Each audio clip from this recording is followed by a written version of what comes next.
well do you know your health? Facts from fiction. Does going outside with wet hair really make you sick? And how many germs really spread when you blow out candles on your birthday cake? This morning on Pittsburgh Today Live, our Wellness Wednesday expert, Dr. Natalie Gentile, tackled parents' burning questions. The next one, if you sleep with the fan on, you'll get sick. I'm actually going to say false to this one, too, because I feel like it circulates the air. It circulates the air just like with opening windows, right? Like we're keeping air moving. Now, I will say if you're in a really dry space and your nasal passages during cold and flu season are getting super dried out, that might make you more susceptible to picking up some of those respiratory droplets. But I'm going to go with false and agree on the whole. That's interesting. Oh, well, that's so good because I always sleep with the fan on. And just a reminder, our health is such a big part of our happiness. So today, Heather's sitting down with Dr. Gentile to find out what makes us happy. I will do anything to keep the conversation with her going. So today we are breaking down the science of happiness, what sparks joy, and how to boost those feel-good vibes every day. And I think that we should start truly with the science of this. I'm so glad that you stuck around for this conversation. There are true chemicals working in our body to help us feel happy. Can you explain a little bit more about what they are? So much goes into happiness. It's contentment, it's relationships, right? It's peacefulness. And some of the major hormones, a lot of us have heard of dopamine, right? Or serotonin. But what about a really cool one like oxytocin? Yeah. I think of having a baby or breastfeeding when it comes to that, but it can be for anybody, holding hands. It's relationship building and contentment that we really feel with that hormone.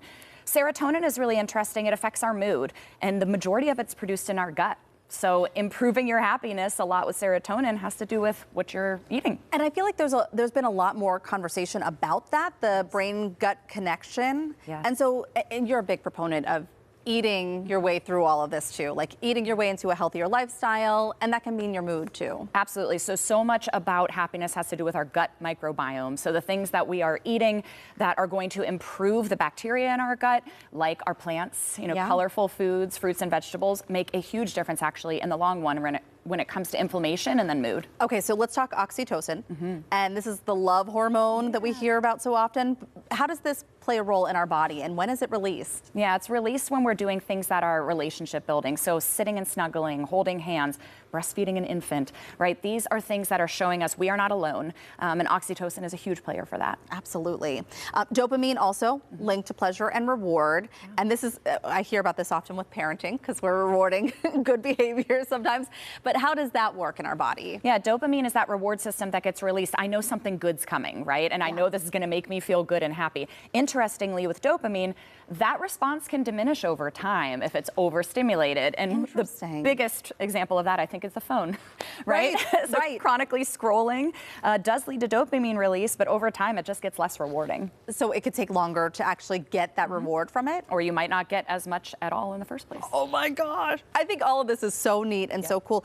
And what happens when we have a shortage of these, when we're doing the things that we used to do, like scrolling, and we're not getting that same release, those same happy feelings? Yeah, sometimes we chase the dream, right? Or chase the dragon, trying to get that feeling over again and have diminishing returns.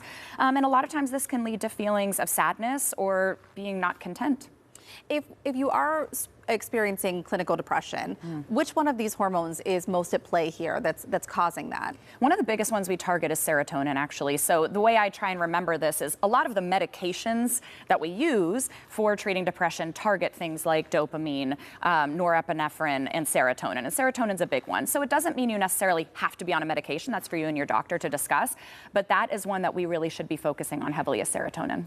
Because I want to make a distinction between us, finding the joy and finding the happiness, and also there being some issues that you just can't fix on your own. Exactly. You're not alone if you're experiencing that, and it's actually super common that people feel some degree of depression, and that could be even day to day. So let's talk about the things within our own control that we can help to bring some joy and some lifestyle changes that we can make for that. Absolutely. So taking good care of yourself from a lifestyle perspective includes regular movement, focusing on what you're eating, putting colorful fruits and vegetables into your diet. High fiber dietary pattern brings down inflammation and helps your gut with that hormone production. And then relationships and community. That's a huge one. So finding and surrounding yourself with people who support you and lift you up.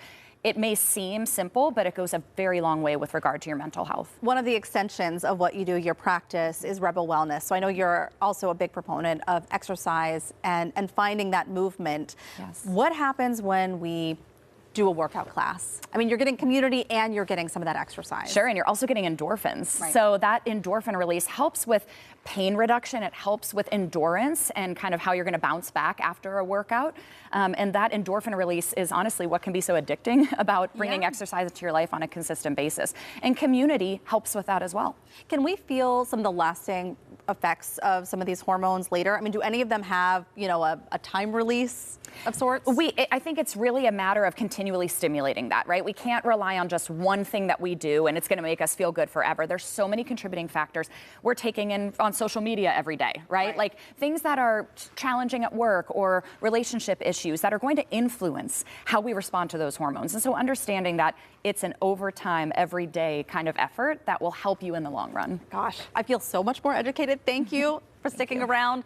If you are interested in learning more about direct care physicians of Pittsburgh or Rebel Wellness, you can head to our website, kdka.com/talkpittsburgh.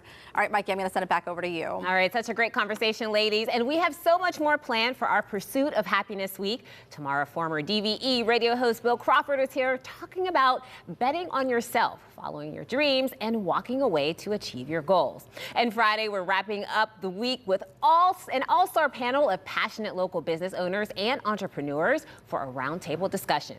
Well, still to come on the show, KDKA reporter Barry Pentar standing by in the newsroom with the stories you won't want to miss tonight on the KDKA Evening News.